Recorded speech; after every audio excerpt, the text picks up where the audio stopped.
Elevator চ্যানেলে আমি তোমাদেরকে ওয়েলকাম জানাচ্ছি।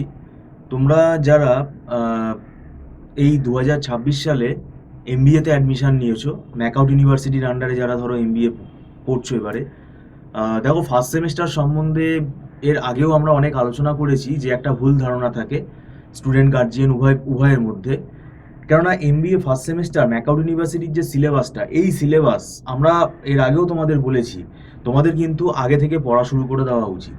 কেননা কমপক্ষে এই সিলেবাসটা কমপ্লিট করতে গেলে একটা বছর তোমাকে কিন্তু ভালো করে পড়তে হবে, এতটাই সিলেবাসের মানে ডেপথটা রয়েছে এখানে। তো অনেক দিন আগে থেকেই আমরা বলেছি পড়া শুরু করে দেওয়ার কথা, আমাদের ক্লাস শুরুও হয়ে গেছে অনেক আগে।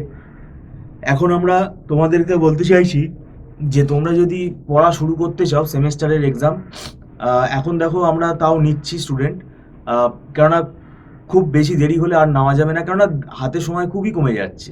কেননা এই এমবিএ এক্সামের মানে ফার্স্ট সেমেস্টারের এক্সামের জন্য যে সিলেবাস আছে, এই সিলেবাস কিন্তু 3 মাস 4 মাসে কমপ্লিট করা খুব ডিফিকাল্ট হয়ে যায়। এবং আমরা দীর্ঘদিন ধরে পড়াচ্ছি, ম্যাকআউট ইউনিভার্সিটির এমবিএ আমরা দীর্ঘদিন ধরে পড়াচ্ছি। তো সেক্ষেত্রে আমাদের এখানে একটা অভিজ্ঞতা হয়ে গেছে এবং আমাদের এখানে একটা ওয়েল ফরম্যাট আছে। এবং আমাদের যে ফ্যাকাল্টিরা পড়ান তারা কিন্তু সেই ওয়েল ফরম্যাটটাকেই ফলো করেন। কেননা এখানে পুরো ফুল টাইমই এখানে আমরা পড়াই, অন্য কোনো কাজে আমাদের ইনভলভমেন্ট নেই, পুরোটাই আমরা এখানে 100% পড়ানোতেই ডিভোটেড আমরা। তো সেই জন্য এখানে আমাদের অভিজ্ঞতা প্লাস আমাদের এই রেগুলার বেসিসে পড়িয়ে যে আমাদের যে স্ট্র্যাটেজিটা, সেটাই আমরা ফলো করি। দেখো এমবিএ ফার্স্ট সেমেস্টারের সিলেবাসটা কিন্তু যথেষ্ট টাফ। কারণ এখানে তোমাদের মানে ম্যাথস আছে, স্ট্যাটস আছে, ইকোনমিক্স আছে, মাইক্রো ইকোনমিক্সের ওপর অঙ্ক আছে, স্ট্যাটিস্টিক্স রয়েছে, পাশাপাশি এবার অ্যাকাউন্টসের পেপারও রয়েছে। তো এখন ব্যাপারটা হচ্ছে এই মানে পেপারগুলো দেখো না শিখে তুমি লিখতে পারবে না এবং বানিয়ে লিখতে পারবে না। এবং সেই জন্য আহ, এই ফার্স্ট সেমেস্টারে কিন্তু সাপ্লির চান্স অনেক বেড়ে যাচ্ছে এবং বিগত দিনে সাপ্লি যারা পাচ্ছে সেটাও আমরা দেখতে পাচ্ছি, সাপ্লি পাচ্ছে সেইটা কিন্তু তোমরা যদি সিরিয়াস না হও আগে থেকে তাহলে কিন্তু খুব সমস্যা হবে। তোমরা সাপ্লি পাও সেটা আমরা কেউই চাই না, কিন্তু এই পেপারের যে সিলেবাসটা, এটা অনেকে ভাবে যে কলেজ খোলার পর আমরা তারপরে পড়া শুরু করব, সেক্ষেত্রে কিন্তু তুমি কমপ্লিট করতে পারবে না। এতটাই বড় সিলেবাস, এটা কিন্তু কমপক্ষে 7-8 মাস কিন্তু তোমাকে সময় দিতেই হবে। তো যাই হোক, এখন আমরা পড়াচ্ছি, তোমরা যদি এখন জয়েন করতে চাও জয়েন করতে পারো। আমাদের কিন্তু এই সাবজেক্টগুলোর কিন্তু নোটসও আমরা প্রোভাইড করি, যেটা স্টুডেন্টের রিলেভেন্ট সেই টপিকগুলো পড়িয়ে সেই টপিকগুলো যাতে তারা ইজিভাবে বুঝতে পারে সেইভাবে আমরা নোটসগুলো প্রোভাইড করি। আর এখানে আবারও বললাম, তোমরা হয়তো কোনো ডিফারেন্ট ব্যাকগ্রাউন্ড থেকে আসতে পারো, হয়তো আর্টস, কমার্স, সায়েন্স। তো ডিফারেন্ট ব্যাকগ্রাউন্ডের স্টুডেন্টই এমবিএ যখন করতে আসছে এবং এই সিলেবাসগুলোতে তারা দেখছে এসে এখানে ঘোরতরভাবে ম্যাথামেটিক্স রয়েছে, স্ট্যাটিস্টিক্স রয়েছে। তো সেক্ষেত্রে কিন্তু ম্যাথসের ওপর একটা কিন্তু খুব দখল থাকা দরকার, সেটাও কিন্তু আমরা দেখি। কারণ যারা আর্টস ব্যাকগ্রাউন্ডের যারা স্টুডেন্ট আছো, তো তোমরা হয়তো অঙ্কটা অনেক দিন হয়তো করোনি, তাহলে সেক্ষেত্রে এবং এখানে তোমাদের গ্র্যাজুয়েশন লেভেল, হায়ার সেকেন্ডারি লেভেলের অঙ্কগুলোও কিন্তু একটু শিখে নিতে হবে। তো সেই জন্যই সময়টা আরও বেশি লাগে। সেই জন্য আমরা বলছি তোমরা যদি অনলাইন টিউশনে যদি আগ্রহী থাকো তাহলে তোমরা যোগাযোগ করতে পারো। আমাদের মান্থলি ফিস সিস্টেমের বেসিসে ক্লাস হচ্ছে।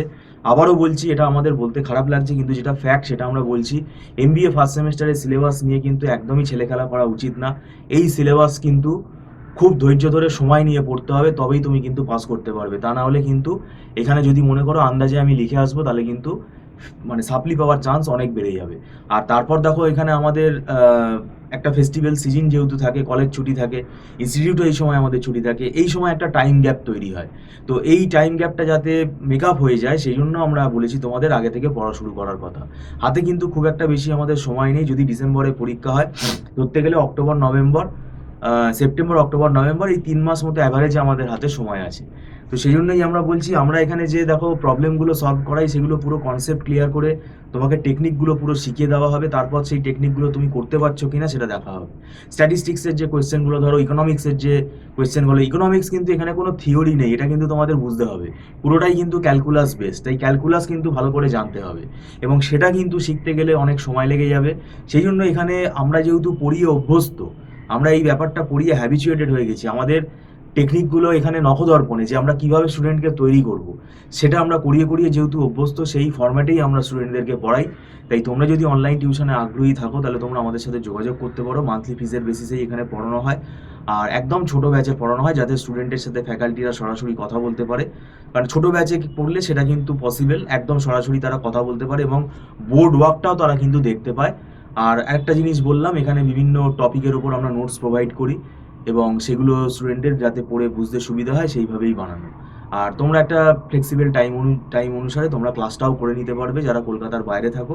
অনলাইনে যেহেতু ক্লাসটা হচ্ছে, তাই অনলাইন টিউশনের জন্য যোগাযোগ যদি করতে চাও তাহলে তোমরা স্ক্রিনে ফোন নাম্বার যে দেওয়া আছে তাতে তোমরা কথা বলে যোগাযোগ করতে পারো। Thank you so much.